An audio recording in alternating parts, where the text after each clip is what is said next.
Hello, Arthur. Story goes back to April 1968 when Dr. Martin Luther King was murdered. A organization in Garden City, Long Island, the Ethical Humanist Society, decided to keep alive the idea of an integrated society because there were people also pulling in a direction towards separatism. And active also was the Black Panther Party with Eldridge Cleaver and Bobby Seale and Malcolm X, people who had a different approach than Dr. King did. So the Ethical Society wanted very much to stay involved with the black community, which at that time didn't seem to be very interested in what Whitey could do for them. We had a meeting with the head of the NAACP in Hempstead to ask him what we could do, and he explained how complicated the matter was.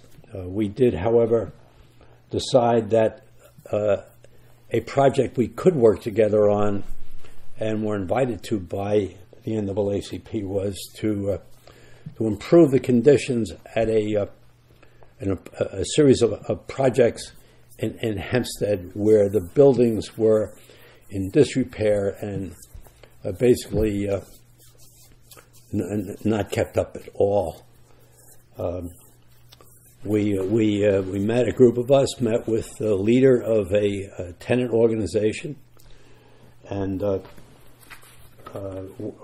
started to do an inventory or an inspection of the apartments to find out what condition they were in.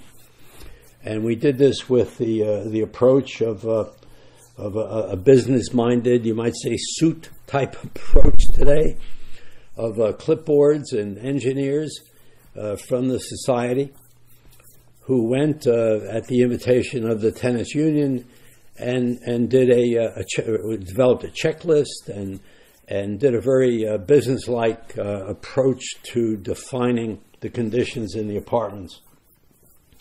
The apartments were owned by a clergy person, I think in Staten Island, quite a distance away.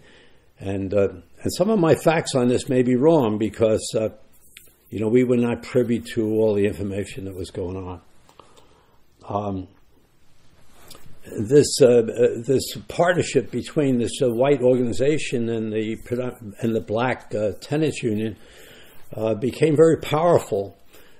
Became quite a sore in the eye of the mayor of the city.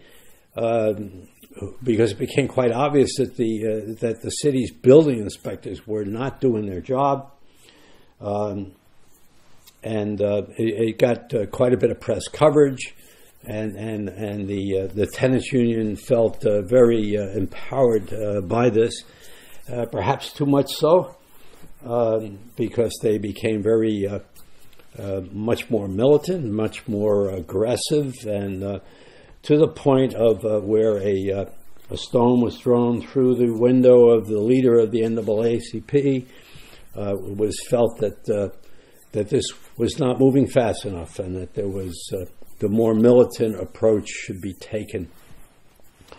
Our group continued to do this work, even going to Washington and speaking with with our senator at that time about getting funding to improve the building and getting aid from the federal government. None of us knew much about how to do any of this, but we thought it would be a good approach, and the senator was very nice to us.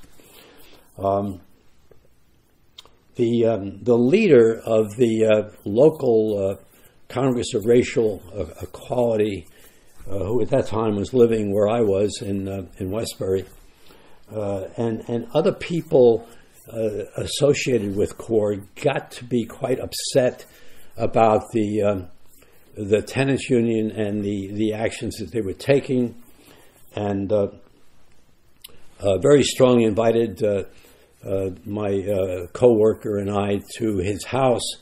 Where assembled was a group of other core members who, not in a very polite way, told us, "Listen, this was enough. Mind your own business. That this is that the core group will take care of this, and we will see that this is done." And yes, a pistol was put on a table in front of us to get our attention and to enable us to understand their sincerity. They also had us phone the head of the tennis union, who at that time was talking with other members of CORE, and he had been very, very much threatened and very scared. And he said, that's the end of this. And so my coworker and I decided basically that we had gone far enough with this as we could, and decided to say thank you very much. We appreciate your suggestion, and goodbye, and left and went home. And that was the end of that a part of the story. The postscript to it is that the buildings eventually, in a few years, were taken over by, I believe, HUD, and made into subsidized housing, where the buildings were repaired, were fixed up. At least that's the information I have. And this was done under the sponsorship of the Baptist Church, which had been involved somewhat with the people at CORE. So, well, that's the story.